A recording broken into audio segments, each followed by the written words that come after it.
अपनी बातों को शुरू करने से पहले मैं मंच पे उपस्थित हमारे सभी पुरखों को नमन जोहार करना चाहूंगी। साथ ही साथ आज यहाँ पे उपस्थित हमारे जो दूर दूर से आए महंगे मेहमान इतनी धूप में, चिलचिलाती धूप और शादी विवाह छोड़कर अपने हक अधिकार की संरक्षण के लिए आए हमारे भाई बंधुओं को, गमती पटेल को बहुत बहुत जोहार, अभिनंदन जोहार करना चाहूंगी। भाइयों, अपनी बातों को शुरू करने से पहले मैं एक सवाल पूछना चाहूंगी कि जब हम किसी आंदोलन के लिए जाते हैं तो सबसे पहले एक नारा लगाते हैं, जल जंगल जमीन हमारी है। ये बात हम कहते हैं, जल जंगल जमीन हमारी है, ये बात हम कहते हैं। लेकिन जब आपसे पूछा जाता है कि ये जल जंगल जमीन आपकी कैसे है, हम जवाब नहीं दे पाते हैं। आपसे जब ये पूछा जाता है कि खाली पड़ी जमीन किसकी है, हमको बोलना चाहिए हमारी है, लेकिन हम वहां पे बोलते हैं सरकारी है। हमसे जब पूछा जाता है कि ये वन विभाग जो जंगलों में बैठा हुआ है, ये जंगल किसका है, हमको बोलना चाहिए हमारे बाप दादाओं का है, हमारा है, लेकिन हम बोलते हैं वन विभाग का। यहाँ पे जब मैं आई तो एक बात पता चली जो कि ये पैम्फलेट में लिखा हुआ भी है। अभी तक जितने भी लोगों ने सभा किया है या फिर आपके हक अधिकारों के लिए आपको बुलाया है तरह तरह के मंच बनाकर, सभी जगहों पे आपके मुद्दों को केवल रखा गया है, बातों को, मुसीबतों को बताया गया है, लेकिन प्रॉब्लम का सॉल्यूशन सिर्फ एक ही मंच पे मिलेगा जो कि आज आप यहाँ पे बैठे हुए। तो एक मुद्दे पे जो कि नंबर 7 में लिखा हुआ है कि उदयपुर शहर और उदयपुर जिले में वर्षों से काबिल मालिकों को उनके जमीन के अधिकार पट्टे दिए जाए। अब यहाँ पे बात आती है कि जिस समय यहाँ पे कोई नहीं था, यहाँ पे मुगल आ रहे थे, यहाँ पे अंग्रेज आ रहे थे, उसके पहले से हमारे बाप दादा यहाँ पे निवास कर रहे थे और हजारों साल से हमारे बाप दादा ने जब यहाँ पे निवास करना शुरू किया था तब यहाँ पे गांव का सीमाना तय किया था। हम आरक्षण की बात करते हैं तो आरक्षण के तौर पे हम बोलते हैं कि हमको केवल शैक्षणिक आरक्षण और नौकरी में आरक्षण दिया जाना चाहिए, ये बात हम करते हैं। लेकिन ये जल जंगल जमीन हमारा कैसा है, ये बात आपको जानने की जरूरत है। जब हमारे बाप दादाओं ने यहाँ पे सीमाना तय किया था, उन्होंने देखा कि हमारे जो वंशज है ये यहाँ पे जो नदी है यहाँ से पानी पिएंगे और ये नदी को अपना बताया, तालाब को अपना बताया। पहाड़ थे, पहाड़ में हमारे जो वंश है यहाँ से लकड़ियां तोड़ेंगे, जंगल है यहाँ से लकड़ियां तोड़ेंगे बोल के गाँव का सीमाना के अंदर में जंगल को भी अपने कब्जे में लिया और जो खाली पड़ी जगह जमीन थी उसको भी अपने कब्जे में लिया। मतलब कि गांव के सीमाना के अंदर में नदी, तालाब, पहाड़, जंगल सभी में किसका अधिकार था, वहां पे जो पहला पुरखा आया था जिसका शीला बावसी वहां पे गड़ा हुआ है उसका था। लेकिन आज जब हमसे पूछा जाता है कि ये जमीन किसकी है तो हम बोलते हैं सरकारी है। यहाँ पे बैठे हर एक व्यक्ति से जब पूछा जाता है कि आपको ये जमीन कहाँ से मिली तो हम बोलते हैं हमारे बाप के बाप के बाप के बाप से मिली। लेकिन जब हमसे पूछा जाता है कि खाली पड़ी जमीन किसकी है, हम बोलते हैं सरकारी है। जब गांव हमारे बाप दादाओं ने बसाया और ये खाली पड़ी जमीन जो बोलते हैं कि सरकारी है, अगर खाली पड़ी जमीन सरकारी है तो सरकार के बाप का नाम क्या है? ये जंगल जो हम बोलते हैं कि वन विभाग का है तो वन विभाग के बाप का नाम क्या है? जब आपके जमीन पे आपके बाप दादाओं का नाम है तो सरकार से हम ये पूछेंगे कि खाली पड़ी जमीन अगर विभाग की सरकार के बाप का नाम बताओ, कभी नहीं बता पाएंगे। क्यों? क्योंकि सरकार का कोई एक बाप नहीं है। कभी भाजपा की सरकार होती है, कभी कांग्रेस की सरकार होती है। तो पूरे आदिवासी क्षेत्र में जितने भी नदी, तालाब, पहाड़, जंगल, यहाँ तक कि खनिज भी है, सब पे किसका अधिकार है? हमारे पुरखों का, हमारे बाप दादाओं का और उनके वंशज यानी कि हम लोगों का। यही कारण है कि सुप्रीम कोर्ट ने बोला, जगपाल सिंह बराड़ पंजाब जजमेंट में, कि खाली पड़ी अधिकार होगा। और ये जो हम पट्टा की बात कर रहे हैं, यहाँ पे सीधे सीधे आपके जो सरकार ने राजस्थान सरकार ने जवाब दिया था कि राजस्थान पंचायती राज का उनके अनुसूचित क्षेत्रों में लागू होने के संबंध में अधिनियम 1999 यानी कि पेशा कानून के तहत ग्राम सभा जनता की परंपराओं रूढ़ी प्रथा के अनुसार अपने तरीके से जो भी जमीन का संपादन कर सकेगी। तो सीधे सीधे आपको जमीन का पट्टा चाहिए तो ग्राम सभा सबसे पहले बैठनी चाहिए और ग्राम सभा ये बात बोलेगी कि चूंकि हमारा वंश बढ़ता है, हमारे भी वंश बढ़ते हैं, वो पाकिस्तान में जाके जमीन तो नहीं लेंगे, गांव के अंदर में ही जमीन लेंगे।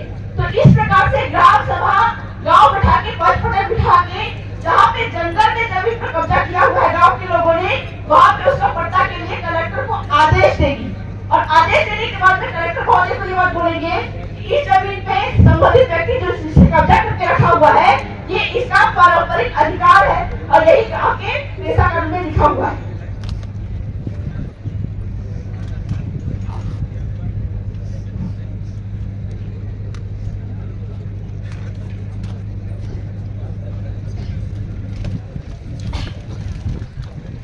दूसरी महत्वपूर्ण बात जो कि अभी एक भाई काफी इमोशनल हो गए थे, जहाँ पे उन्होंने कई सारे जो राजस्थान के जिलों के बारे में बताया जिसमें आपका राजसमंद, कुंभलगढ़ आदि भी है जिनको टीएसपी यानी कि अनुसूचित क्षेत्र में नहीं डाला गया है। मैं आपको बताऊं कि झारखंड में हाईकोर्ट का एक निर्णय आया था जिसमें कहा गया था, इंग्लिश में है, आप लोगों को समझ में नहीं आएगा और आपका जो अनपढ़ नेता है कौन, उदयपुर सांसद मन्ना लाल रावत, उसको भी आपको ये बात बताना पड़ेगा। क्या बोलना पड़ेगा? कोर्ट ने क्या बोला? Once an area is declared as scheduled area, then even president himself cannot vary through the subsequent order. समझ में नहीं आया? किसी को बताती, यानी कि एक बार किसी क्षेत्र को अनुसूचित क्षेत्र यानी कि आदिवासियों का क्षेत्र घोषित कर दिया गया तो उसको अनुसूचित क्षेत्र से हटाया नहीं जा सकता है। लेकिन आपके यूआईटी यूडीए में विस्तार बढ़ाने के लिए जो आदिवासी क्षेत्र है, पार्टी क्षेत्र है, इसको घटाया जा रहा है और उदयपुर शहरी को सामान्य क्षेत्र को बढ़ाया जा रहा है। ये सबसे बड़ी गलती हो रही है और सबसे बड़ी गलती आपकी ये है कि आपका जो अनपढ़ उदयपुर सांसद है उसको आज यहाँ पे बिठाना चाहिए था ताकि वो कुछ सीखे और बाहर आ जाए।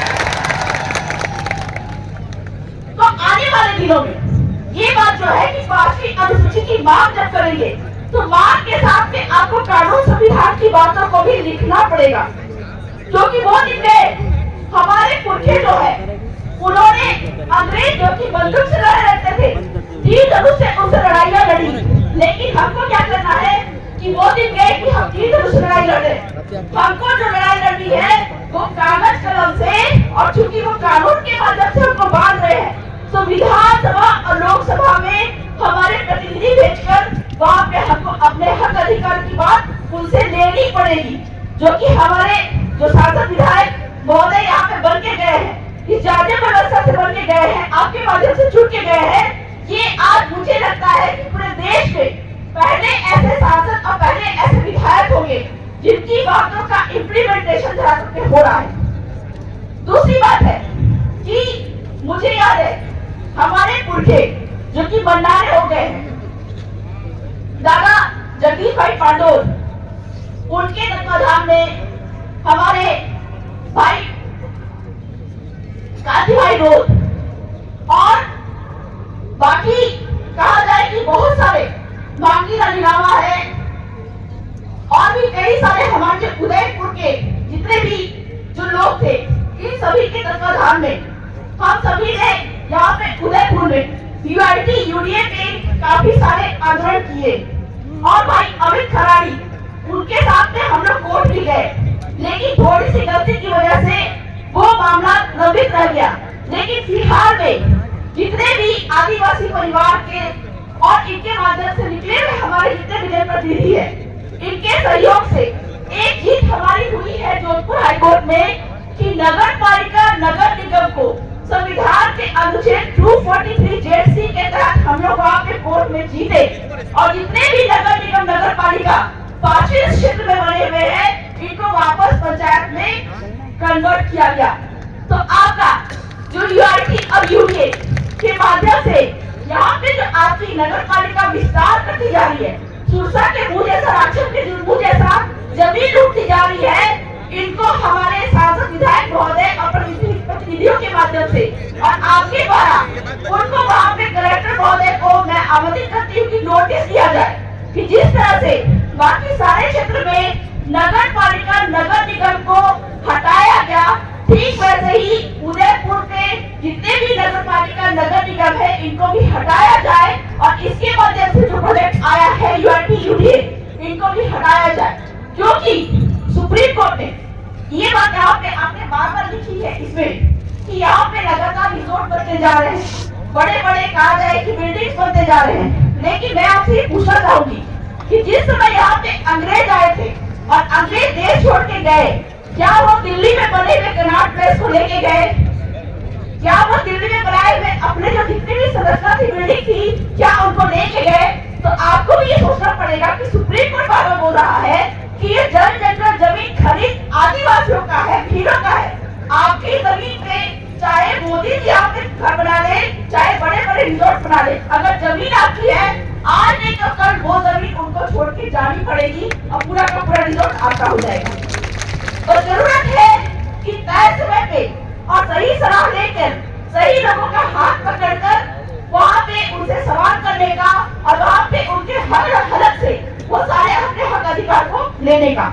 तो आज इस मंच के माध्यम से मैं हमारे शासक महोदय राजकुमार जी रोज से ये अनुरोध करना चाहूंगी, कलेक्टर महोदय से ये बात करने के लिए जिस प्रकार स्वायत्त विभाग ने नगर पालिका नगर निगम को वापस पंचायत में बदला है, ठीक वैसे ही उदयपुर में यूआरटी यूडीए के प्रोजेक्ट को भी निरस्त करा के वापस पंचायत किया जाए। बहुत बहुत जवाब बहुत सारे वक्त है, मैं बहुत ज्यादा नहीं बोलूंगी। आने वाले समय में 5वीं अनुक्षेत्र का विस्तार कैसे बढ़ाया जाए, इसको लेकर कई क्षेत्रों में कैडर ट्रेनिंग के माध्यम से लगातार हमारी कार्यशालाएं चलती रहेगी और अपने वक्ताओं का सम्मान करते हुए अपनी बातों को यही विराम करती हूँ। जय जवाहर, जय आदिवासी, जय भीम प्रदेश। खूब खूब धन्यवाद आपको।